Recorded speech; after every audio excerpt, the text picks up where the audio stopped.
Welcome to the Julie Laughton Living Podcast, the place to get advice, tips, and tricks to building the life and luxury home of your dreams with 30-year business owner, designer, and builder, Julie Laughton. It all starts with a good plan.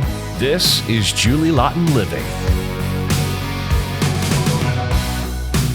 Hey guys, it's Julie Laughton. Welcome back to the Julie Laughton Living Podcast. Before we get started, don't forget to click the link in the show notes to the 7 simple steps to a 5-star process. This week, we're talking about honesty and transparency and knowing who you're working with. I think honesty and transparency is number one, because if you're not honest and transparent, it turns into, I hate to use this word, but a shit show. I mean, because then the client starts to mistrust you and what the fuck are you doing? And why did you make these mistakes? And oh my God, I can't stand that.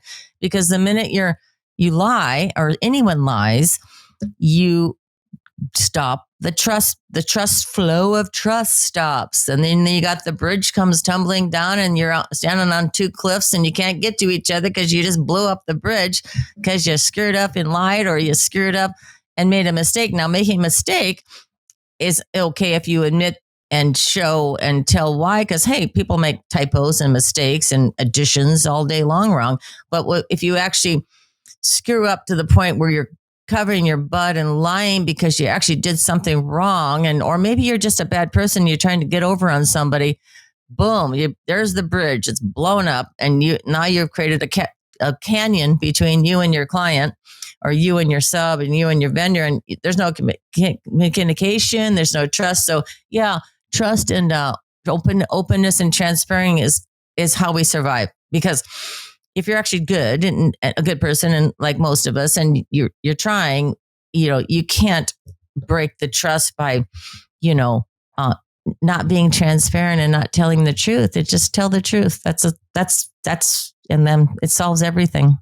Speaking about trust and transparency and things getting blown up, I've had so many phone calls over the years. I mean, 50% of my jobs in the beginning of my career started with homeowners calling me saying, I hired the wrong person. I need to get out of this. I don't know what to do. How do I do this? Or they ask me how to get back on track with the wrong person. And then we realize that the person needs to be removed. But I've had thousands of calls about how to fix the situation when someone's been dishonest or broken the rules or the laws or what govern our ethics and our actually laws of our business.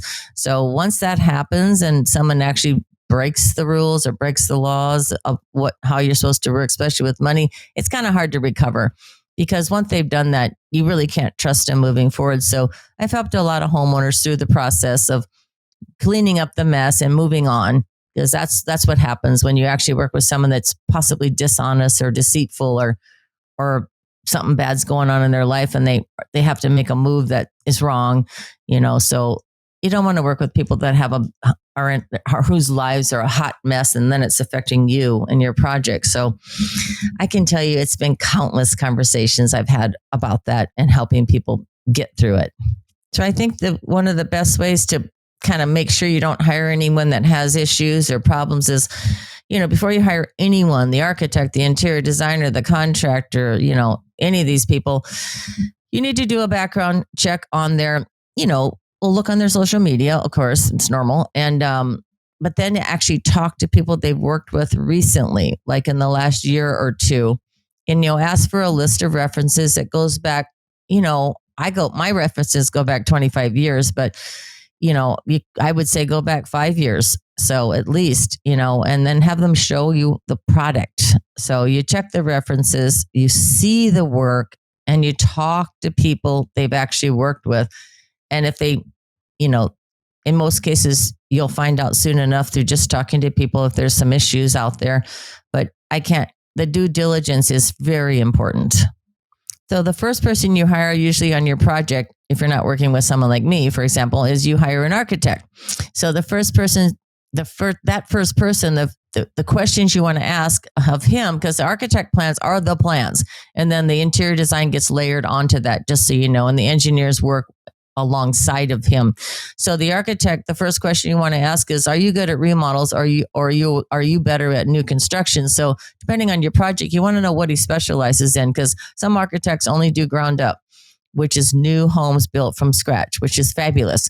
But if you have a remodel, your architect might not be a good match because he's not interested in or talented or has experience in remodels. And remodels is a lot more work, a lot more field work, and a lot more evaluation with, really it boils down to the structural engineer getting involved day one. But you want to ask them what their experience level is in the two different arenas and then, of course, never hire an architect that does commercial for your residential project because he's your friend or something. Just don't go there. Just hire the right person that specializes in what you're doing, because you just, I've heard those stories too. Oh, but it's my friend. He does a commercial and he's just going to help me with my residential for a cheaper price. I'm like, no, don't do that. Hire people that know what they're doing and specialize in what you want done. So then after your architect, you have your interior designer, and she might be a space planner. She might not, but your interior designer, which is also commonly referred to as the decorator, is someone you need to interview because this person needs to know how to draw. So my pet peeve is that a lot of designers don't know how to draw. So they don't know the architectural end of it, which is space planning, because you can't get the sofa to fit unless you know how to draw it and put it in the room and measure.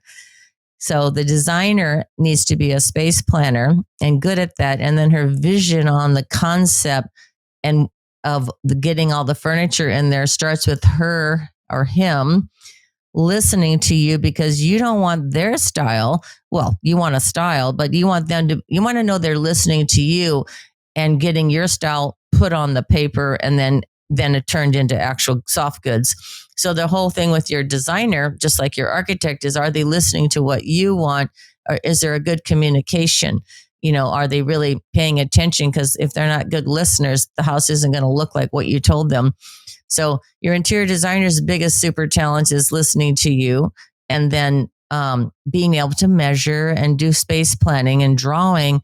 And then how are they presenting the project to you? Because the boards, the color boards, we call them mood boards. The color boards, look at their process and how are they going to present to you to get you to where you want. Because in this business, you need to see it on paper or on the computer screen in 3D before they build it and before they purchase anything. So it's all about the designer's ability to listen and then present to you, because they're the one that's taking your lifestyle and turning it into soft goods. The questions on your lifestyle and turning it into actual products they buy. So that's a huge questions. So when you go to hire your contractor, it's the same process. Go to the referral list, go back 5 years, and then try to talk to the people the contractor has worked with for at least 5 years, and especially the year before, just to make sure everything's going great.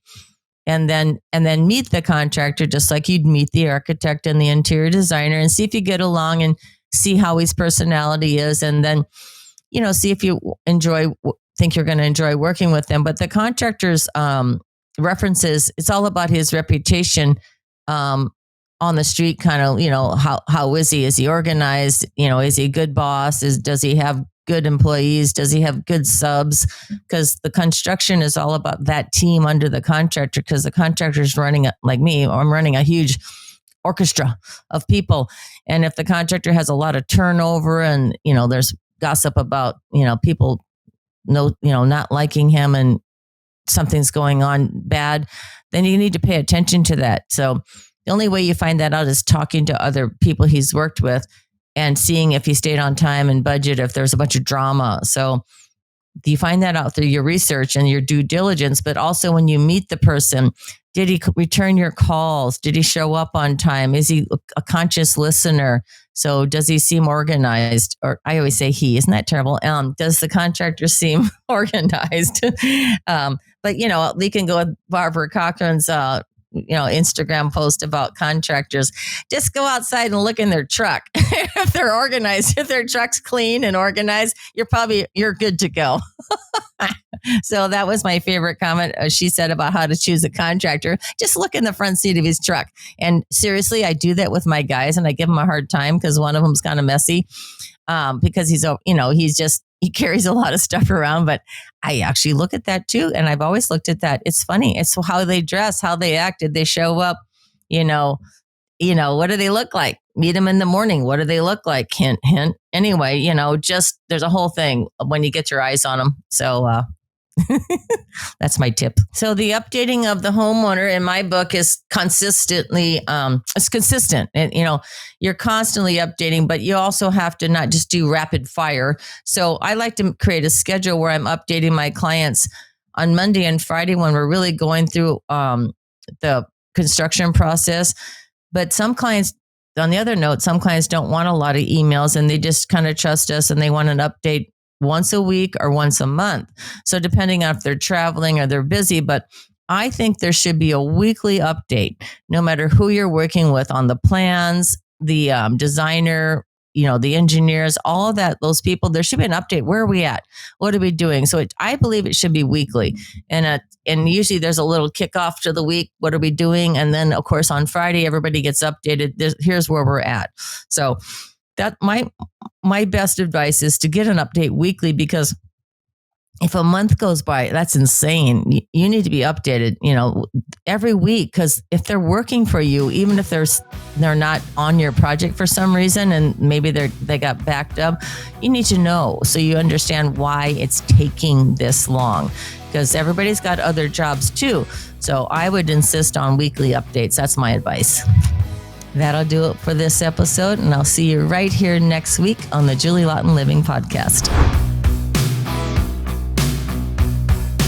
Thank you for joining us for this episode of Julie Laughton Living. For more information or to connect with Julie one-on-one, visit julielaughtonliving.com. And don't forget, it all starts with a good plan.